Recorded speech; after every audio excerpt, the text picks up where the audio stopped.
라다크라고 하는 지역에 사는 사람들의 삶은 욕심 없이 사는 사람들이었습니다. 가장 단순해 보이지만 그럼에도 매우 화평한 삶을 살았던 사람으로 기록하고 있습니다. 마을 사람들로 기록하고 있습니다. 책은 그렇습니다. 현대화, 문명화된 세상보다는 놀랍게 발달된 과학화된 세상보다는 사람이 사람답게 살아갈 수 있는, 사람이 지향해야 할 삶은 어쩌면 라다크라고 하는 오지 지역의 마을 사람들과 같은 삶이 아니냐라고 하는 것을 그 책에서는 제시하고 있습니다. 그래서 책 제목이 다소 의미상으로는 조금 난해할 수도 있습니다만은 오래된 미래라는 거죠. 책을 보면서 그런 생각이 들었습니다. 오늘 우리가 성도의 한 사람으로서 오래된 미래라고 하는 책 제목과 책 내용을 읽어볼 때 생각에 에덴 동산이 떠오릅니다. 오래전에 하나님께서 천지를 지으시면서 만든 곳이 에덴 동산입니다. 태초의 동산이죠. 가장 완벽하게 지은 곳이 에덴 동산이지 않습니까? 여러분 한번 생각해 보셨습니까? 에덴 동산 안에 병원이 필요할까요? 에덴 동산 안에 만약에 우리가 살아간다면, 아니 사람들이 살아가고 있었다면 그곳에 휴대폰이, 스마트폰이 필요하겠습니까? 에덴 동산 안에 삶이, 자동차가 필요한 곳이겠습니까? 어쩌면 학교도 병원도 높은 빌딩도 아파트도 그 어떤 것도 필요치 않은 곳이 바로 에덴 동산 아니겠습니까? 왜 그렇습니까? 다른 말보다는 하나님이 만든 곳이니까요. 다른 말보다는 하나님께서 그 자리 그곳에 계시니까요. 그래서 생각해 보면 에덴 동산이 진실로 가장 완벽한 오래된 미래가 아닐까라는 생각을 하게 되었던 것 같습니다. 오늘 본문의 말씀은 성경 전체의 마지막 장, 마지막 부분에 해당합니다. 요한계시록 22장은 낙원에 대해서, 하나님의 나라에 대해서, 천국에 대해서 말씀하고 있습니다. 오늘 본문이 가지고 있는 요한계시록 22장뿐만 아니라 그 앞장인 21장도 낙원에 대한 말씀으로 이루어져 있습니다. 그러니까 성경의 가장 마지막 부분이라고 볼 수 있는 요한계시록 21장, 22장 두 장에서 말씀하고 계시는 것은 천국에 대한 말씀이라는 거죠.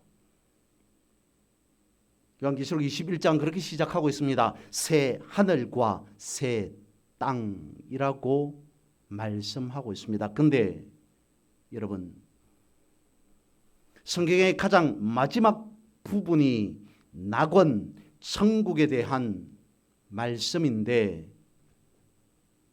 성경이 가장 먼저 시작하고 있는 창세기 1장 그리고 2장 또한 낙원에 대한 말씀이지 않습니까? 물론 창세기 1장은 하나님께서 어떻게 태초에 천지를 창조하셨는가라고 하는 부분을 차지하고 있습니다.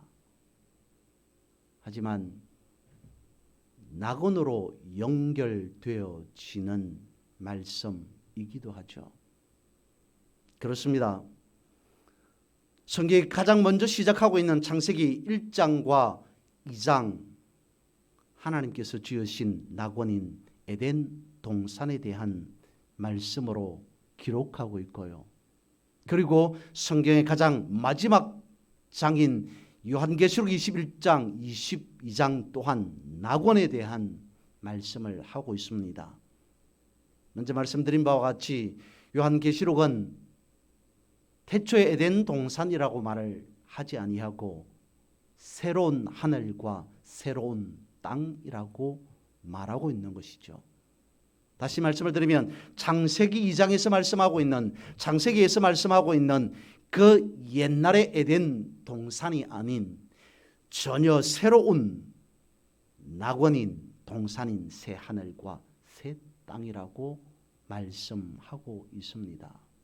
하지만 성경 시작과 성경 끝은 천국에 대한, 낙원에 대한 말씀이라는 겁니다.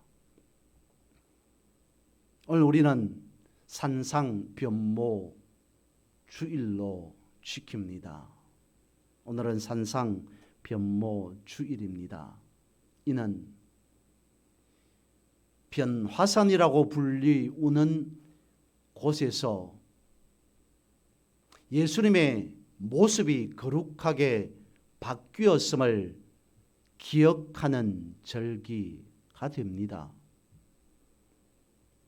오늘 본문의 말씀을 보면서 본문은 그것을 말씀하고 있습니다. 예전의 에덴 동산이 아닌 변화된 동산인 낙원을, 천국을 말씀하고 있습니다. 변화에 대한 것을 기본으로 말씀하고 있다는 것이죠. 예수님께서 변화산에서 변화하신 것처럼 예전의 낙원이 아닌 새롭게 변화된 낙원에 대해서 말씀하고 있음과 동시에 예전의 동산과 새로운 동산이 양쪽으로 이루어져 있는 가운데에 다시 생각해 보면 회복에 대한 말씀 또한 같이 어미상으로 들어 있다는 겁니다. 그러니까 오늘 본문의 내용이 어떻느냐라고 하는 그 부분을 보기보다는 본문에서 말씀하고 있는 가장 기본적인 것은 곧 변화와 회복이라는 거죠. 그러한 관점에서 오늘 본문의 말씀을 한번 생각해 보고자 합니다.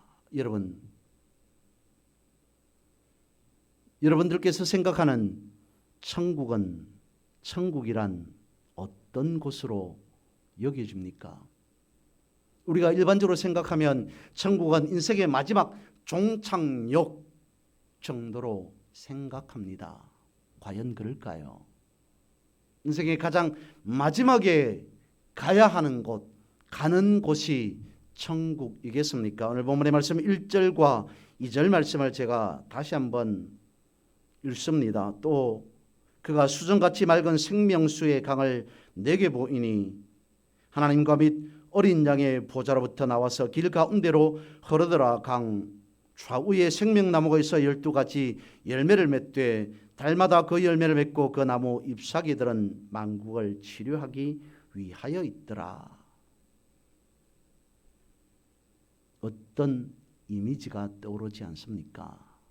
이 말씀을 2번, 3번 읽고 눈을 감으면 마치 내 눈앞에 한 장면이, 그러니까 낙원의 장면이, 천국의 모습이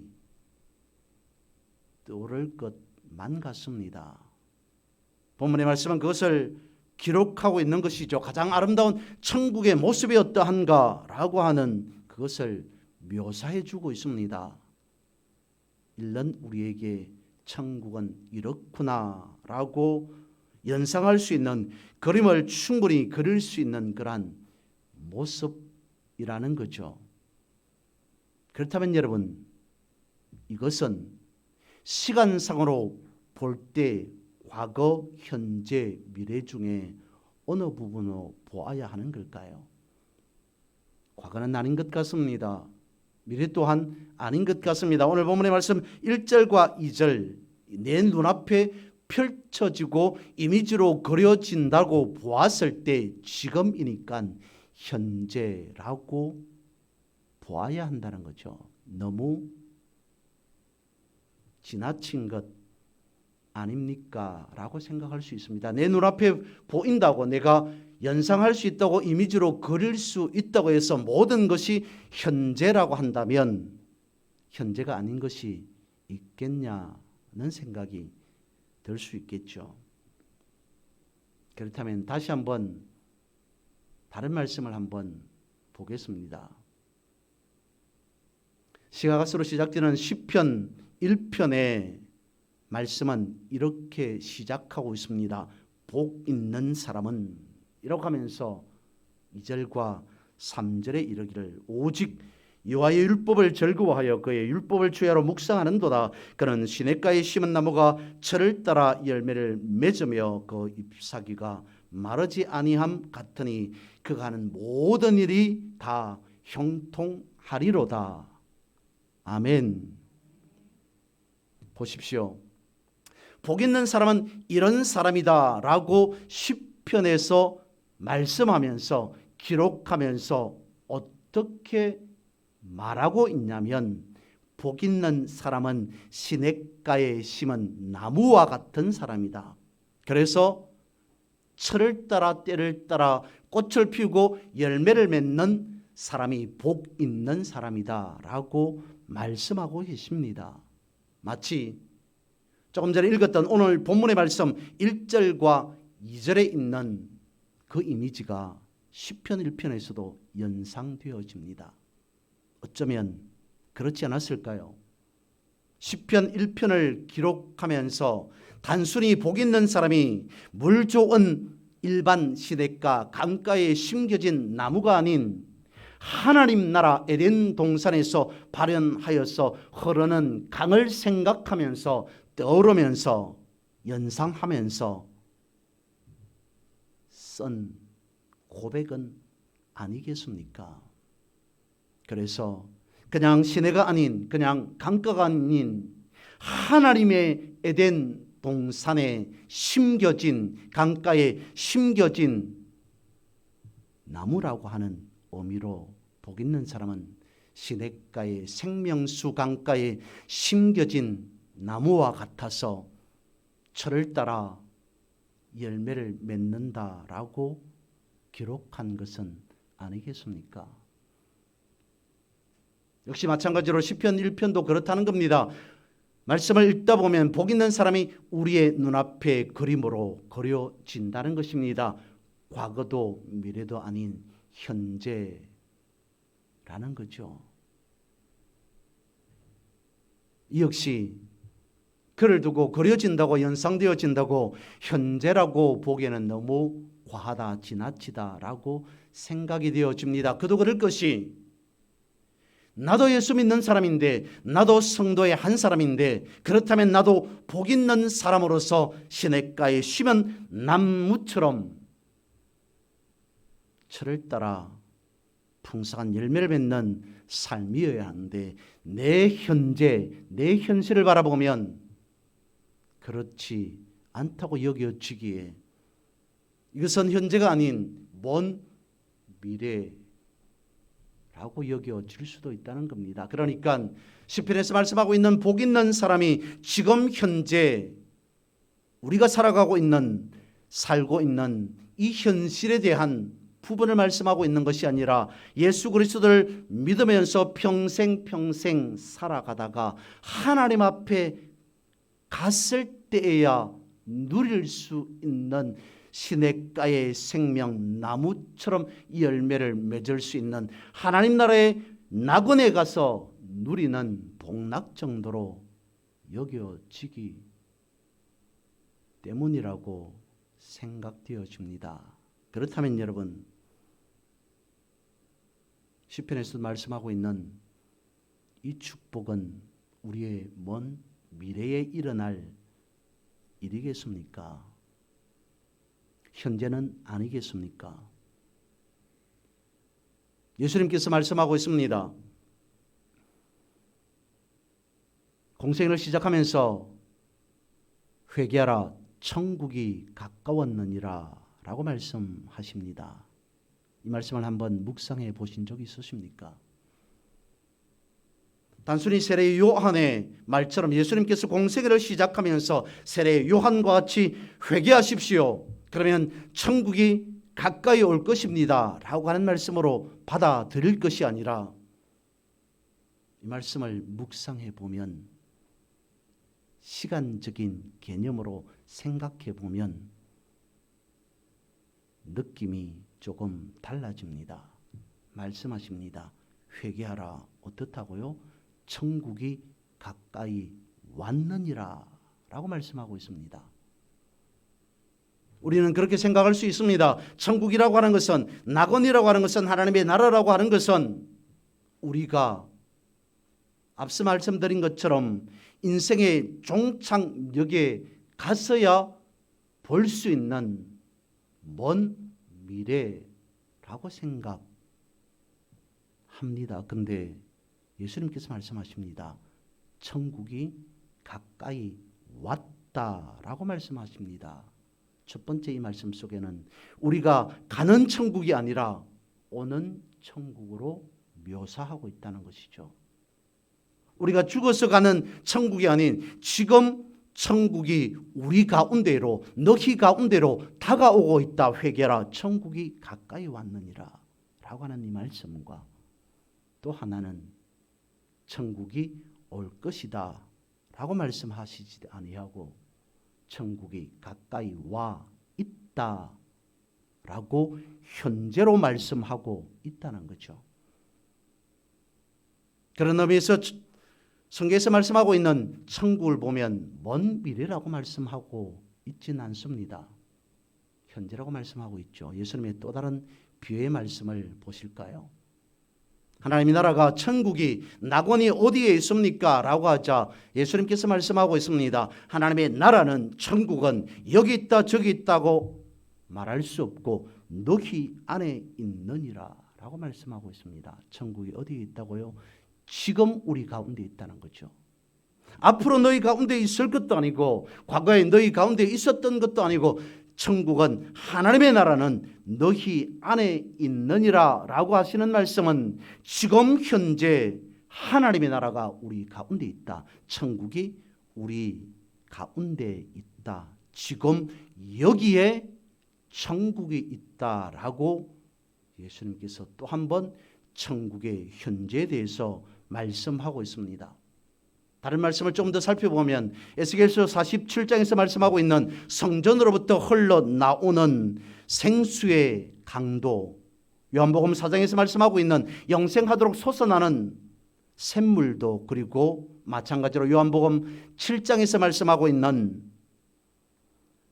그 배에서 흘러나오는 생수의 강도, 미래의 일로 말씀하지 아니하고 한결같이 모두 현재에 일어나는 일로 기록하고 있다는 겁니다. 과거도 미래도 아닌 현재의 일이라는 거죠.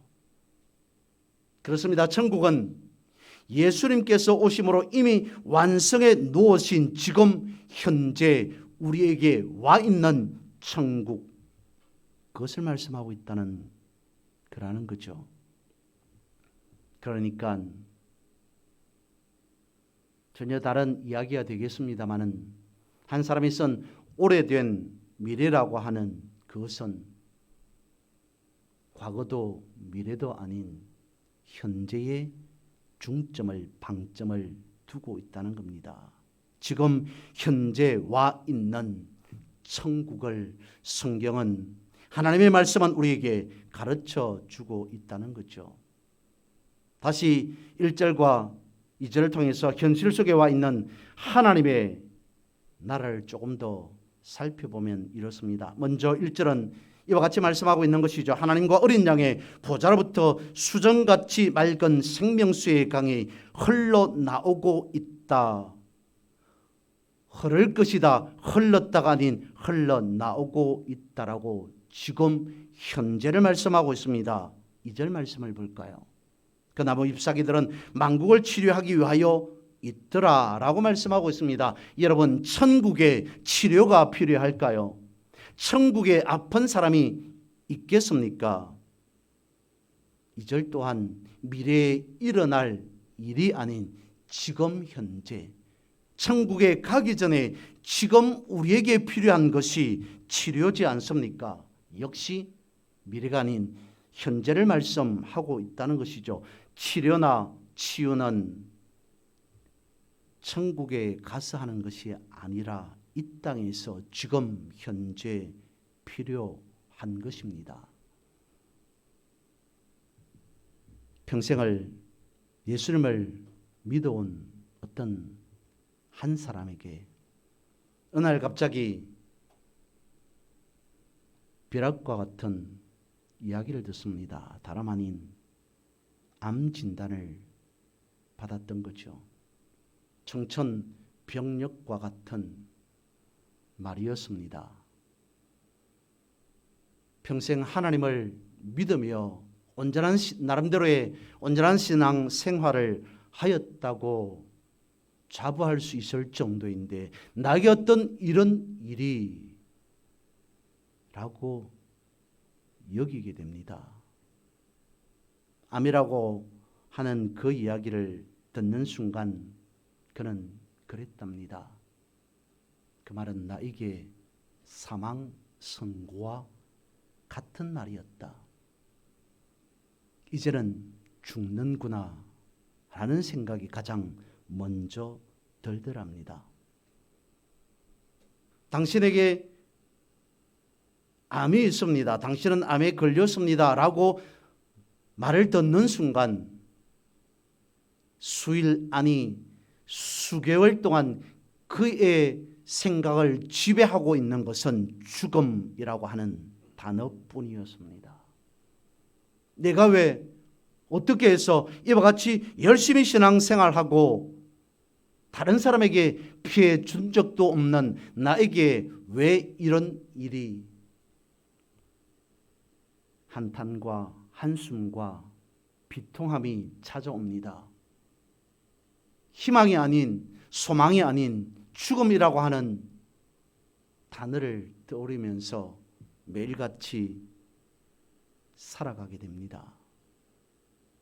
그렇게 몇 달을 수개월을 살았을까요? 예수 믿는 사람이었습니다. 의도하지 않은 것이었습니다. 그의 마음속에 이런 생각이 들더랍니다. 예수님께서 아픈 사람을 치유하실 때에 주님께서 자주 쓰시는 표현 나았다 라고 하는 표현이 있지 않습니까? 불현듯 죽음이라고 하는 그 단어를 가지고 수개월 동안 이제 내가 죽겠구나 라고 절망 가운데 빠져있던 그에게 불현듯 드는 생각 하나가, 말 한마디가 나았다 라는 말이더랍니다. 그렇겠죠. 그랬겠죠. 사람은 궁지에 몰리면 지푸라기라도 잡는 심정이 있으니까요. 그에게는 그런 생각이 왜 없었겠습니까? 살고 싶은 생각이 왜 없었겠습니까? 죽고 싶었을까요? 그렇다면 절망할 필요가 없겠죠. 죽음이란 단어를 가지고 고민할 필요도 없었겠죠. 그도 그랬답니다. 내가 예수 믿었으니까, 성경에 기록되어 있는 말이니까, 예수님의 말씀이었으니까 나도 그 말을 한번 생각한 정도겠지. 나았다라고 하는 마음의 저 깊은 곳에서 아주 세미하게 미미하게 나오는 그 말을 처음에는 무시했더랍니다. 그럴 수도 있겠지. 그런데 그 생각이 들고 나서부터 그 다음 날에도 고통 속에 지내는 나날이었지만 죽음이라고 하는 단어는 여전히 그의 마음을 지배하고 있지만 그럼에도 저 마음 한켠에는 한 구석에는 떠오르는 단어가 나았다 라고 하는 말이 끊임없이 솟아나더라는 거죠. 몇 날 며칠 아니 몇 개월의 시간이 흘렀을까요? 수술을 하였습니다. 시간이 흐릅니다. 1년, 2년, 5년이 지났습니다. 7년이 됩니다. 10년이라고 하는 시간이 세월이 흘렀습니다. 그는 나았습니다. 완쾌되었음을 알게 됩니다. 그가 하는 말이 이렇습니다.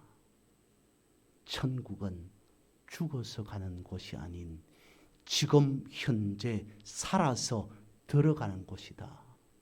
오늘 본문의 말씀이 그것을 말씀하고 있다는 것이죠.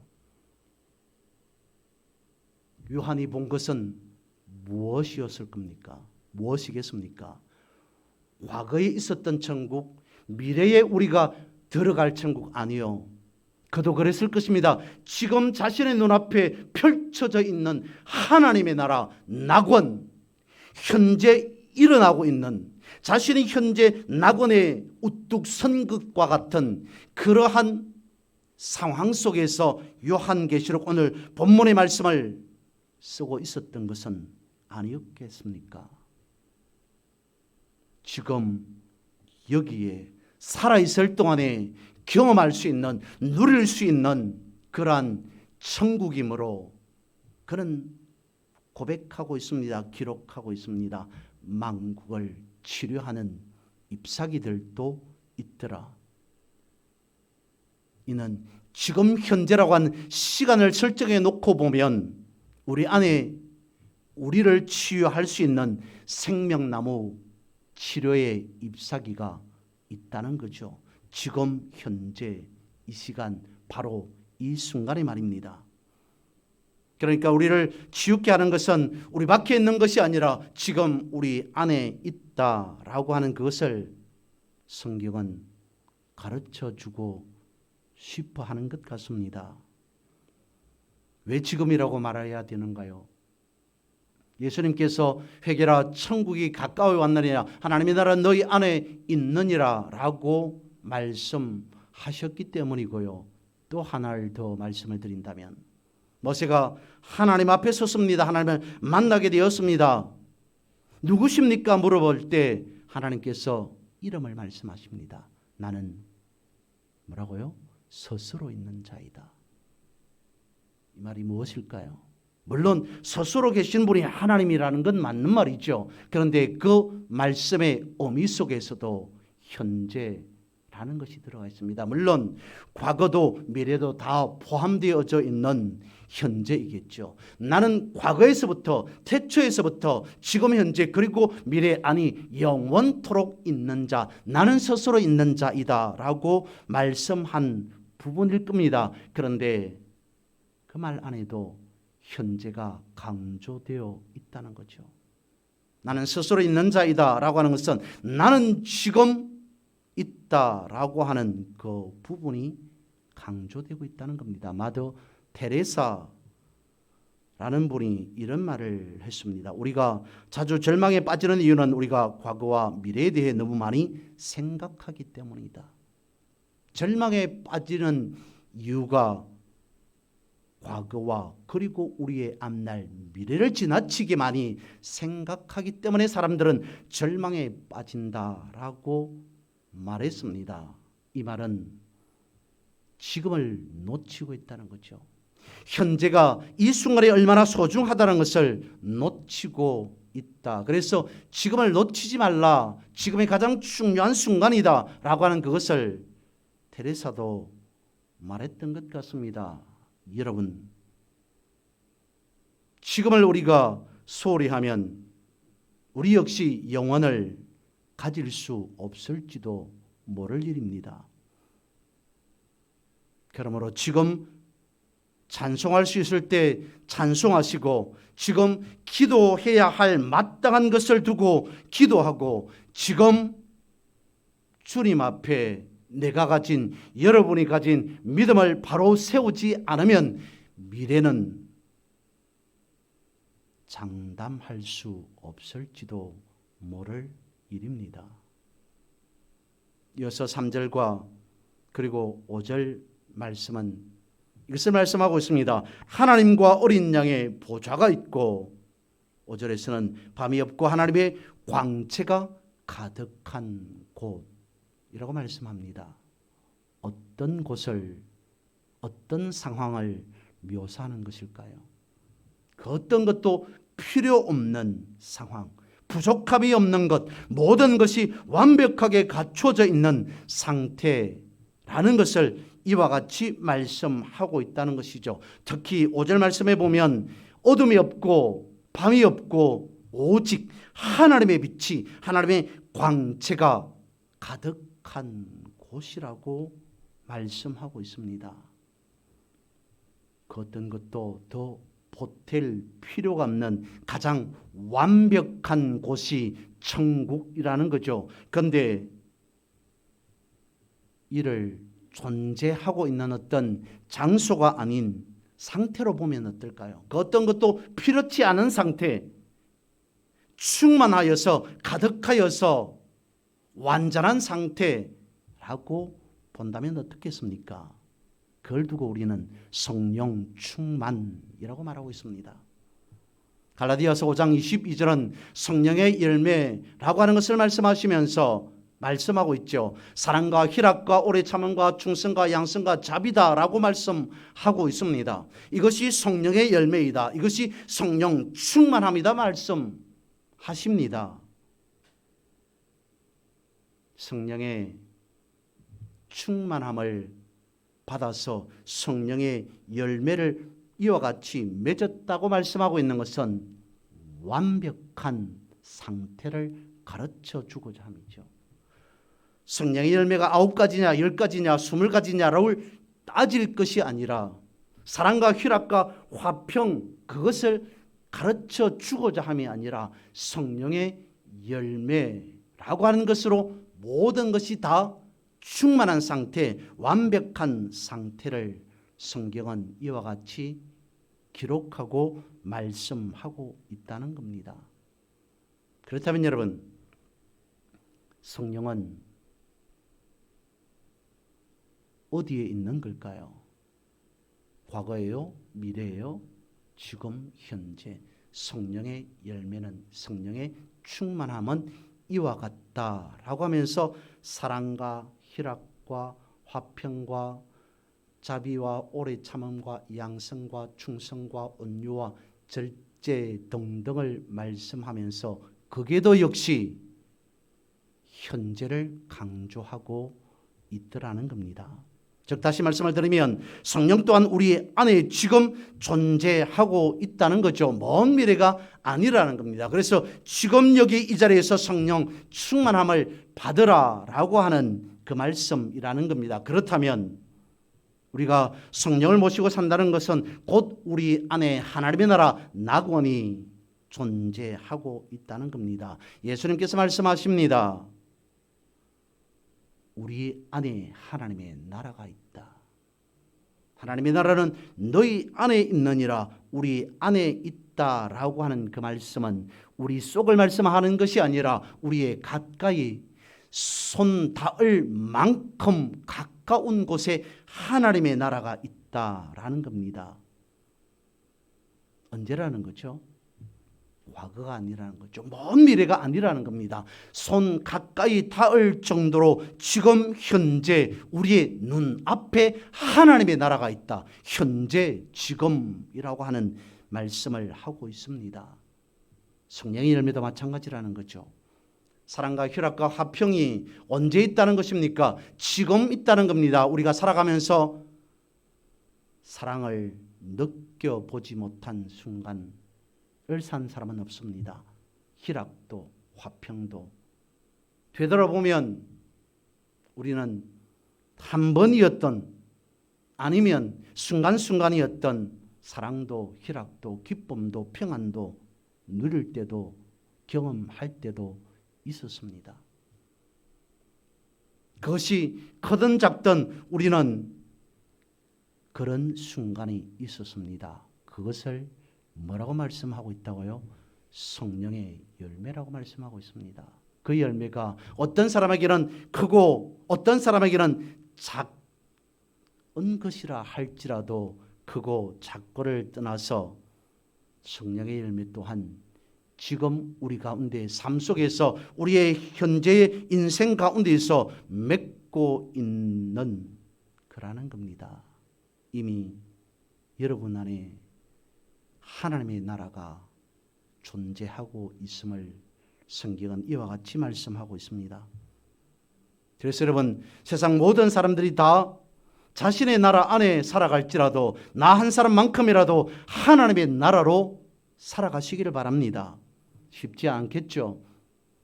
어려울 수 있을 겁니다. 그런데 할 수 있습니다. 왜요? 내 안에 우리 안에 하나님이 계시기 때문에요.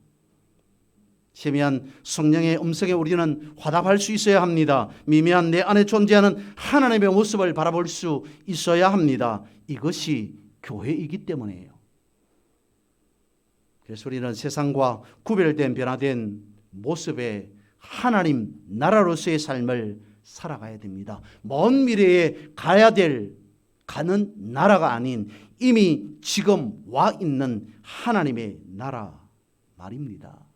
끝으로 미래가 아닌 지금 현재 여러분에게 와 있는 하나님의 나라를 만끽하시기 바랍니다. 그리고 낙원에 있는 생명수 강물이 지금 현재 여러분의 삶 속에서 유유히 흘러가는 그런 엄청난 놀라운 믿음의 삶을 살아가는 여러분 되시기를 주님의 이름으로 축복합니다.